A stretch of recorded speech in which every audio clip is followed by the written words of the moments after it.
我们要先从东南亚开始说起，因为东协峰会是每一年呢这个区域当中的大事哈。而这里面呢，不管是中国大陆、日本、韩国都出席之外呢，其实包括了澳洲、纽西兰，还有印度，然后以及这个美国、欧盟都会派代表出席，所以它确实是这个区域里头的大事。当然，中国大陆跟东协之间的关系，以及从这里面所辐射出来的中日啦，或者日本跟东协的关系啦，或者韩国跟东协的某些国家的关系，今天还蛮值得我们来关注的。那当然，后面呢，我们接下来呢要越来越关心美国选举了哈。那因为呢，美国选举其实就是汤先生常讲嘛，他说美国每4年啊，他不是选一个总统，他是选2个总统。那么一个总统呢就是美国总统，另外一个总统，那美国总统呢又同时是世界总统。但是呢，世界公民没有投票权，只有美国公民有投票权，所以我们大家都要关注。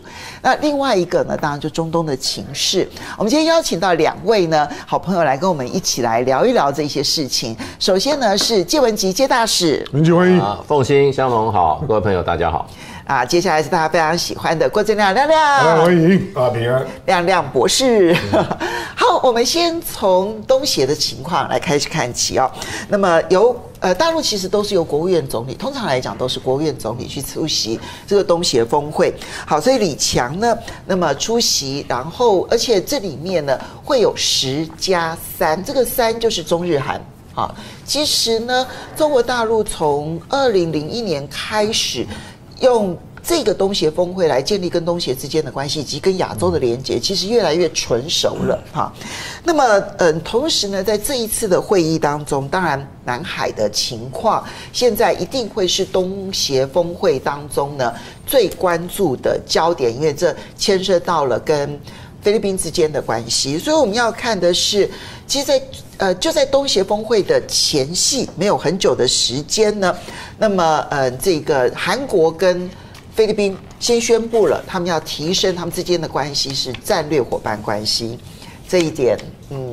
似乎有它的这个剑指的意义啊，因为在这之前我们看到已经不是鲜兵岛了。鲜兵礁了哈，鲜兵礁现在看起来菲律宾是不可能回去了，但是呢，对于中国大陆所控制的黄岩岛，则发生了菲律宾呢它的补给船要靠近，然后彼此之间又发生了喷射水柱的冲突。好，那菲律宾当然指控，可是现在看起来，因为黄岩岛是中国大陆所控制的嘛，好，所以现在的情绪要如何的来解析它？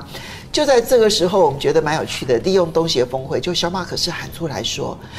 我们要好好的来协商南海行为准则。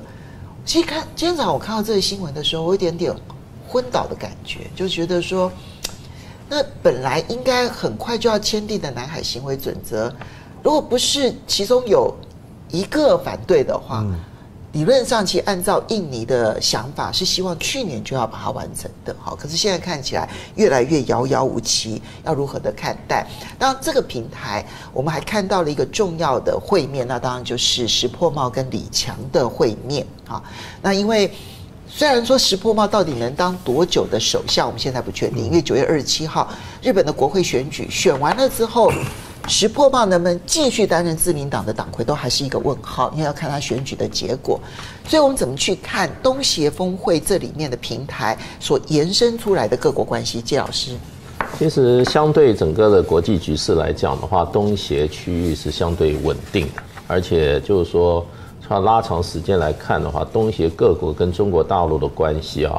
也是相对比较好的一段时期。那所以东协其实它可以扮演一个，就是说把中日韩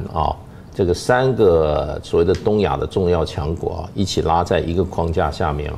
来理性讨论问题的一个框架。过去它也就是一直扮演这样的角色。那么因为东协它强调的是不干涉国家各国的内政，然后强调的是区域整合，强调的有一个叫东亚主义所以它基本上我想这个场合对于这个缓解这个区域之间的大国之间和大国小国之间的矛盾，它是有帮助的。它的气氛就是非常非常怎么讲，就有利于营造一个合作和解的一个气氛。在东南亚国家你去看了以后啊，东南亚这个民族性哈，虽然它这个东协10国里面的这个啊，有这个天主教的，有这个回教的，有佛教的啊，那文化是非常多元。可是它有一个共通性，其实这些国家基本上他们在处理国际问题上基本上是比较温和的，比较温和的，侵略性是比较少的。然后耐性是很强的，然后呢，耐性是很强，耐性非常的强，那个强到你没有跟他们接触过，你不晓得他们有多强的耐性啊。那就是说，他们基本上也很注重彼此表面的这个礼仪的，所以东协会议很少爆发出冲突的，即使有冲突带过去，在这个地方也爆发不起来。那我觉得现在对中国大陆来讲的话，东协关系是一个在一个跟东协关系是一个在一个这个所谓正确轨道不断往前在走的方向，而且我觉得外部的战争啊，就是俄乌战争以及这个中东的战争，事实上也加强了这个东协它作为一个这个统箍的一个作用，把这个东亚国家箍在一起，中日韩，然后还有东协10国。当然还有其他的国家，可是东协+3一直是东协整个对外里面最重要的支柱。对，所以你看他这个跟这个中日韩这个领袖，他是以东协+3的一个架构在做的，所以我觉得这个是对于区域的这个互助和平是有帮助的。当然，李强我们都知道他是大陆的经济上面最主要的一个负责的官员啦，那他当然东协谈的都是很多经济关系。就个别来讲，中国大陆跟东协整体关系，就是说东协的自贸他们这个协定要3.0版，也就是说把它的市场开放的规模还要继续开放。因为这个中国大陆，所以这一次会是中国大陆跟东协合作最重要的目标吗？就是这个自贸区的3.0版。我觉得这是很重要一个目标，这是东协10+1的自贸协定。对，这个就等于说关税的话就继续降，然后在这个其他的市场上市场准入，尤其这个可能会进入到服务业的市场准入也会加大它的开放的空间啊。那过去这个中国大陆跟东协除了双边的这个自贸协定，还有一个 RCEP。那 RCEP 因为有日本有韩国这些国家加入，所以它本身它的那个自由化程度就是比较高的。那么这些年下来，它这个所谓的这种阶段性市场开放已经到达一个相当大的程度了。那东协也从中国市场里面获得更多的这些利益了。所以其实我觉得中国大陆跟东协的关系是一个稳定、正在不断深化的一个过程。双边关系，你看，就是说，我们想这个泛亚铁路的这个东线、中线跟西线这3条线，现在中线已经俨然成型了。那么从万象到这个到泰国再继续往这个马来西亚走这一段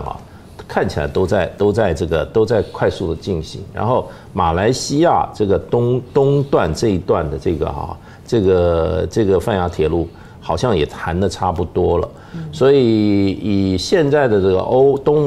东协的各国领导人的话，你没有看到一个明显的对中国大陆比较持有敌意的领导人了，基本上都是除了小马可仕吗？小马可仕你也看出来，他在南海上他就是翻云覆雨吧。我想他基本上也没有跟中国大陆全面这个翻脸的这样子的一个本钱啦。那而且他只有1任的任期他能够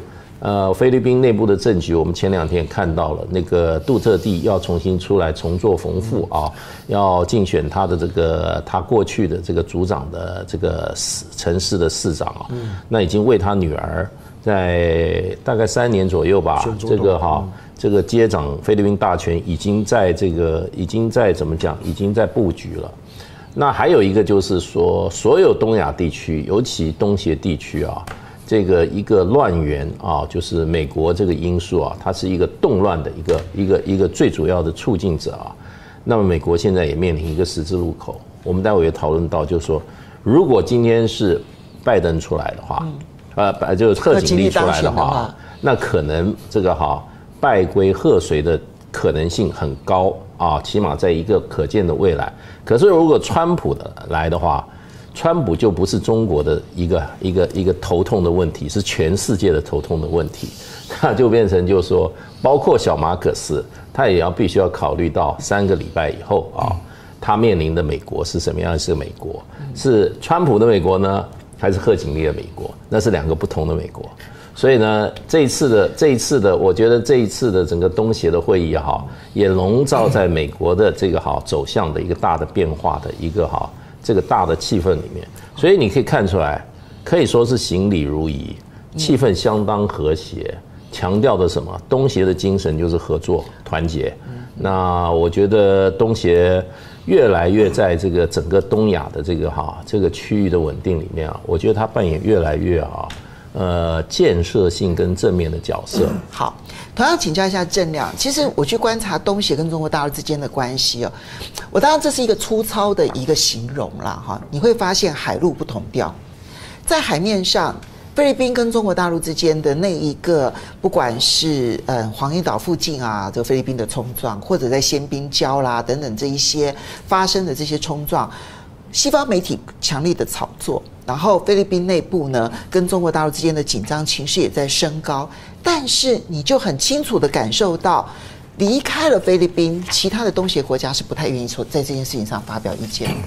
而这次的东协峰会当中呢，属于陆地上的整合还在深化。我们刚刚提到的10+1自贸协定的3.0版现在正在谈，然后所有的这一些铁路啦、公路啦，然后如何去形成一个大的铁路网络。虽然说我们现在短期之内还不可能看到这个很明显的进展，但是那一条一条到最后，而且10年之后回头去看，你会发现密密麻麻的网络其实是整合在一起的。所以它那个海陆不同调，这里面反映出来就是东南亚大多数的国家跟中国大陆之间的关系良好，但是菲律宾这边的在美国所操作之下的这个南海冲突，它还没有一个消停的局面，你如何看待？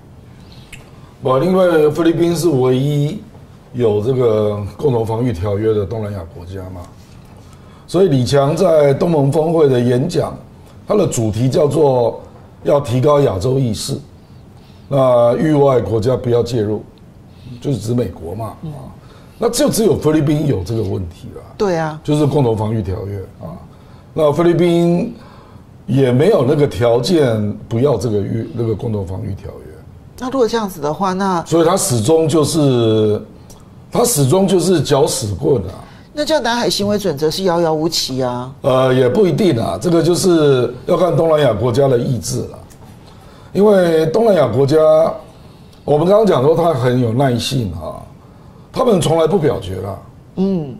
都是戳出来的，对，都是共识决。他们就连要谴责缅甸，都要私底下把缅甸劝到说不参加会议，然后他们共同谴责缅甸。所以我觉得菲律宾的问题是最后印尼、马来西亚跟越南要不要讲话，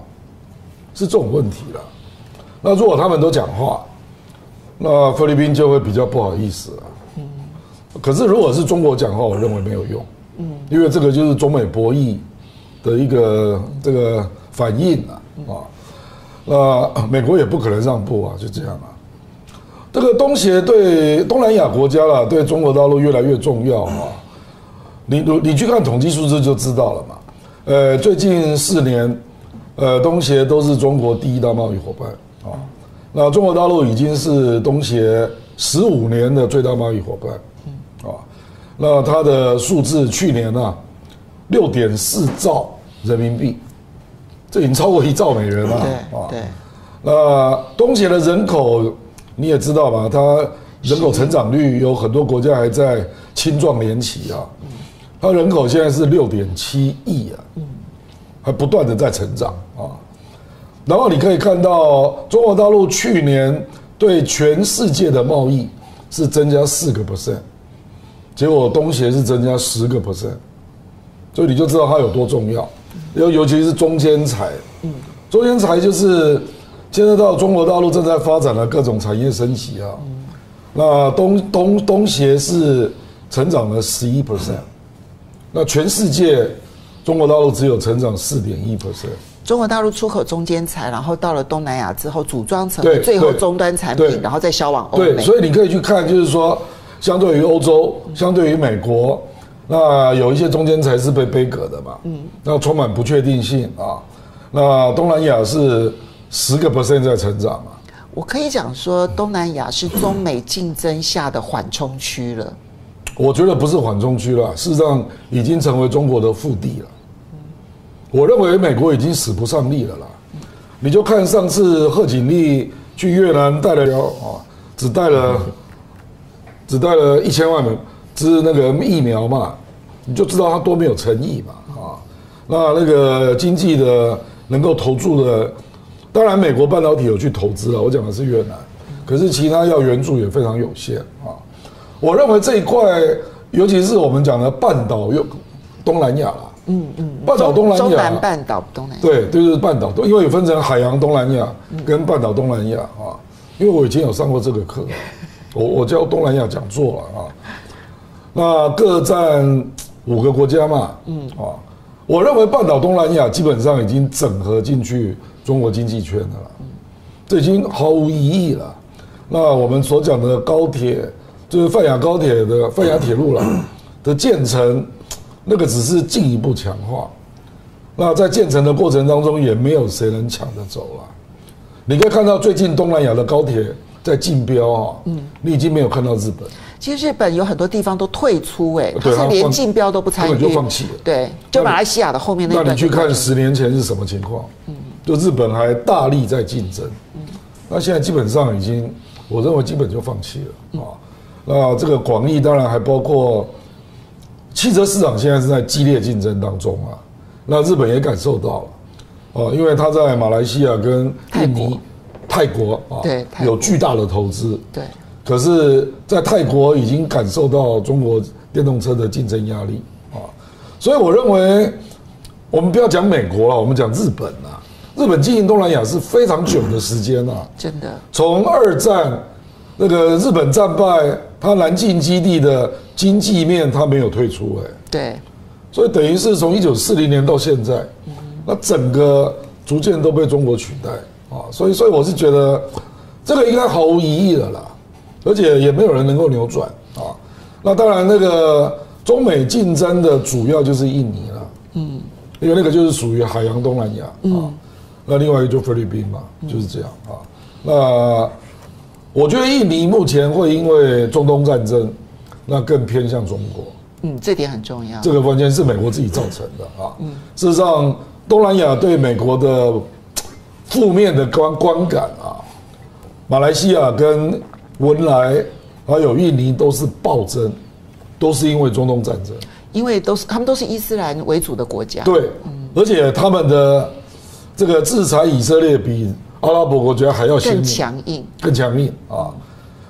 我看到一个数字是，他们突然之间对中国的好感大概从54暴增到74，就是印尼跟马来西亚，非常明显。那当然也刚好啦，就是我们知道佐科威本来就跟中国不错，对。那新上来这位将军普勒博沃大概也在走中间路线了还是以经济为主。那马来西亚的安华就非常轻松了，对，就非常轻松了。所以我觉得大概整个态势就是这样所以中国大陆就你刚刚讲陆地嘛就是不管就陆权国家来讲的布局啦，还有经济的一个盟友的角度啦，我认为都是成功的啦。你刚刚提到的是中国大陆跟东南亚的经贸整合统合的这一条路，那个大趋势已经是没有办法逆转了。那这里面其实呢，竞争的对象还不是美国，其实中国大陆在东南亚竞争的对象是日本。我举一个例子，我有个朋友他在泰国投资，他告诉我说，他说你很难想象泰国的行政作业程序到今天为止。有很大一部分都还沿袭着日本的规章，对，完全沿袭着日本的规章。而现在泰国正在改变当中，就是他们觉得被日本的行政规章给绑死了，然后他们现在需要的是更多中国大陆的投资，所以他们正在改变他们的行政规章。我听了之后才能够理解到，就是日本在这个地方的布局的绵密深厚，可是正在被破解当中。我觉得这一点是，我跟你讲，以前马来西亚的橡胶还有锡矿，对，也都是直通日本。对，印尼的木材也是直通日本。现在都在改变当中了，所以那个改变其实是很剧烈，而日本的感受恐怕是更剧烈的。